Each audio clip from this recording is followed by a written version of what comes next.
செங்கல்பட்டு பகுதியில் இருக்கிற திரையரங்குக்கு 1 கோடியிலிருந்து 1.5 கோடி வரைக்கும் எம்ஜி அடிப்படையில் கேட்டாரு. இதனால எங்களுக்கு பெருத்த இழப்பு ஏற்படும், அதனால தான் பணம் வாங்கல அப்படின்ற மாதிரி சொல்றாரு. தம்பி, நான் ஒன்று சொல்கிறேன். இந்த படத்தை பேப்பரில் விளம்பரம் பார்த்துருப்பீங்க. ஆரம்பத்துலேருந்து சொல்லிங்க, இந்த படத்தை மும்பை நிறுவனம் வித்துட்டேன், அவங்க எஸ்பி நிறுவனம் கொடுத்துருக்காங்க. நான் சொல்ல வேண்டிய அவசியமே இல்லை உங்கள் கேள்விக்கு. நான் கேட்குறேன், அம்பத்தூரில் ராக்கி தேட்டரு 5 தேட்டர் இருக்குது, முருகன் தேட்டரு 3 தேட்டர் இருக்குது, 8 தேட்டருக்கு அப்படியே கேட்டாலும் 10 லட்சம் தானேப்பா வரும், 80 லட்சம். நீ 1 கோடி ஒருத்தர் கேட்குறான்னு வச்சு நீ எவ்வளோ கொடுத்துட போகிற? யாருக்கு கொடுத்துருக்குற? நீ யாருக்கு கொடுத்த? பணமே கொடுக்குறது இல்லையே, அப்புறம் எதுக்கு இந்த பேச்சு வரப்போது? பொய், அது இட்டுக்கட்டு சொல்லப்பட்ட பொய். உன்னுடைய மோட்டிவ் எந்தெந்த நடிகர்களில் யார் யார் நம்மளை வந்து கௌரவிக்கலையோ அதை பழி வாங்குறதுக்கு தான் உனக்கு பழி வாங்குறா. நீ 8 தேட்டர் இருக்குது அம்பத்தூரில், 8 தேட்டருக்கு இப்போ 10 லட்சம் வச்சா கூட ஒரு தேட்டருக்கு 1 லட்சம் தானே வரும். 20 லட்சம் குத்தினா ஒரு தேட்டருக்கு 1.5 லட்சம் தானே வரும். ஏன் நீ கொடுக்க மாட்டேன்ற? ஒரு தேட்டருக்கு 1.5 லட்சம் கொடுக்கக்கூடாதா? உன்னுடைய கலெக்ஷன் நின்னா எவ்வளோ ஜனம் வரும்? உன் வசூலில் எடுத்து போடணுமா? நீ கட்டின வரியை போடணுமா? யாருக்கும் நான் கெடுதி நினைக்க மாட்டேன், யாரையும் நான் கெட்டழுன்னு நினைக்க மாட்டேன். சினிமாவை நேசிக்கக்கூடியவன், சினிமாவை வாழ வைக்கணும்னு நினைக்கிறவன். சினிமா நல்லா இருக்கணும். யார் சொன்னது? எஸ்பி சினிமா சொன்னாங்களா 1.5 கோடி 1 கோடி? பொய். ஏன்னா மொத்த உருவமே பொய் தானப்பா. நீ ஒழுங்கா தேட்டர் நடத்தி ஒழுங்கா ஷேர் கொடுத்துருந்தா பரவாயில்ல. எங்க நீ ஷேர் கொடுத்துருக்குற? 3 வருஷமா கொட்டலையே. மீனான் சேத்தரில் போய் ஃபைல் எடுத்து பாரு, பழைய காலத்து ஃபைலை. நீ எவ்வளோ போஸ்ட் டேட் போட்டு செக் கொடுத்து சங்க தியேட்டரை நடத்துறது தெரியாதா எங்களுக்கு? அன்னைக்கெல்லாம் டிஆர் இருந்தார், உன்னை எத்தனை தடவை அவர் காப்பாற்றிருப்பாரு. அந்த இடத்துல நீ உட்காந்து இந்த மாதிரி சினிமா போட்டு மிதிக்கிறதா?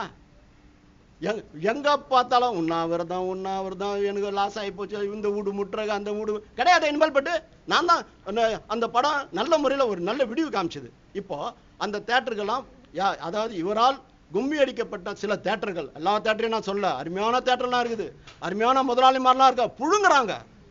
எனக்கு ஃபோன் பண்ணி வருத்தப்படுறாங்க, என்னதானு சரியாத்தனமாக மாட்டிக்கணுமே தானு, என்னதானு வந்துட்டா அவன் எல்லா படத்தையும் போட, இந்த தேட்டர்லாம் போட. ஒரு குரூப்பிசம், ஒரு 20 தேட்டர் கையில் வச்சுக்குது, அந்த தேட்டர் கொடுக்காத, அப்போ தான் இந்த தேட்டர் போடுவோம். என்ன பண்ணுவான்? அதை மீறி உடைச்சது நம்ம தானே.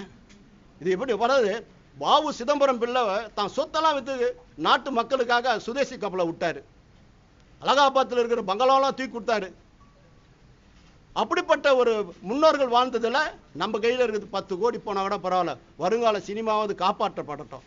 அதை மீறி வந்தான் ஞானவேல் ராஜா. அண்ணே என் 2 படத்தையும் நீங்கள் அனௌன்ஸ் பண்ணுங்கண்ணா. வேணாம் தம்பி, போன வாரம் கேட்டேன், நீ வேணாம், நீ பாதிக்கப்படுவேன். பாதிப்பு எனக்கு வரட்டும், ஆனால் உன்னை நான் காக்கிறேன், நீ படத்தை போடு, யாருக்கும் போட மாட்டேன்னா சொல்லாத.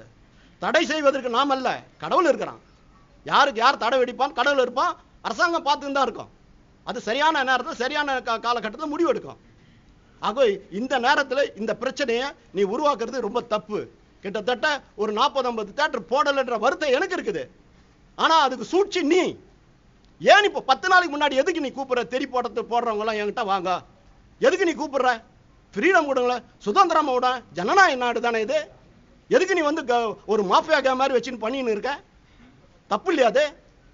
எதுக்காக இந்த சினிமாவை அழிச்சுன்னு இருக்கிற? உன்னை மன்றாடி காலில் விழுந்து கேட்டுக்கிற, தயவு செய்து நீ ஒதுங்கு. அபிராமி ராமநாதன் செட்டியார் மாதிரி ஆளை உட்கார வை. அவர்லாம் அழகாக நடத்துவார், பிரமாதமாக நடத்துவார். திருப்பூர் சுப்பிரமணியம் இருக்கார், அவரை கூட்டினது உட்கார வை. நான் வேணான்னு சொல்ல, அவங்களாம் நல்லா நடத்துவாங்க. ஆனால் 10% குறைச்சா கூட சந்தோஷமாக ஒழுங்கான கணக்கு வருதுன்னு வாங்கின்னு போவோம். என்ன நடக்குது அங்கே? நீ தேட்டர் ஓனர்களே நடத்தினா சினிமா நல்லா இருக்கும் சார். தேட்டர் ஓனருங்க இந்த தலைவலி வேணான்னு தூக்கி இந்த போஸ்ட் விற்கிறவன், போண்டா விற்கிறவன், டீ விற்கிறவன், இவனுக்குள்ள லீஸு கொடுத்துட்டு நம்மளுக்கு என்னடா ஆச்சுன்னு விட்டுறாங்க. அதனால தான் இன்றைக்கி சினிமா தத்தளிக்குது. அவன் இஷ்டத்துக்கு அடிக்கிறதுக்கு நாங்கள் ஆளாயிட்டோம். தயவு செய்து அதாவது விஜய் ரசிகர்கள்லாம் என்னை மன்னிக்கணும். நான் கொடுக்கலன்றது, நான் கொடுக்க தயாராக தான் அவங்க வாங்கலை. ஏன்னா அவங்க பணம் போடுறதுக்கு தயாராக இல்லை. இந்த படத்தை போட்டோமா அடுத்து வரக்கூடிய படத்துக்கு இவங்க இப்படி தான் பண்ணுவாங்க. ஸோ அவங்க ஒரு பிளாக்மெயில் பண்ணுறாங்க, இப்படி தான் பண்ணுவோம், இப்படி கொடுத்தா கொடுன்னு. அதை மீறி நாங்கள் இந்த படத்தை வந்து அவங்க போட வரல. ஆனால் மக்கள், அங்கே இருக்கிற மக்கள்லாம் வந்து படம் பார்க்குறாங்க. இங்கே ஹவுஸ்ஃபுல்லாக போகுது.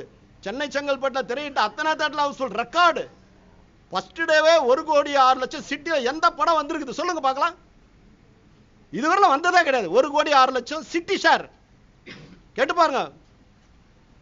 இன்னைக்கு ரெக்கார்டு. எல்லா ஊரில் படம் பேய் தரமாக போகுது. திடீர்னு பார்த்தா அமீரை பத்தி ஒரு பேச்சு. அமீர் வந்து படத்தை வாங்கிட்டு படம் மோசம்ட்டாருன்னு அவர் உடனே எனக்கு ஒரு கடிதம் போட்டு உடனே அவர் போட்டு அனுப்புறாரு. அண்ணா இதுக்கு எனக்கு சம்பந்தமே இல்லை, எனக்கு இந்த செய்திக்கு அந்த அந்த அன்பு தம்பி அமீர் கொடுத்த கடிதத்தை நான் படிக்கிறேன் பார். என் அன்புக்குரிய பத்திரிகை மற்றும் தொலைக்காட்சி ஊடக நண்பர்களுக்கும் திரைத்துறையினருக்கும் திரு விஜய் ரசிகர்களுக்கும் நான் தெரிவித்துக் கொள்வது, திரு விஜய் அவர்களின்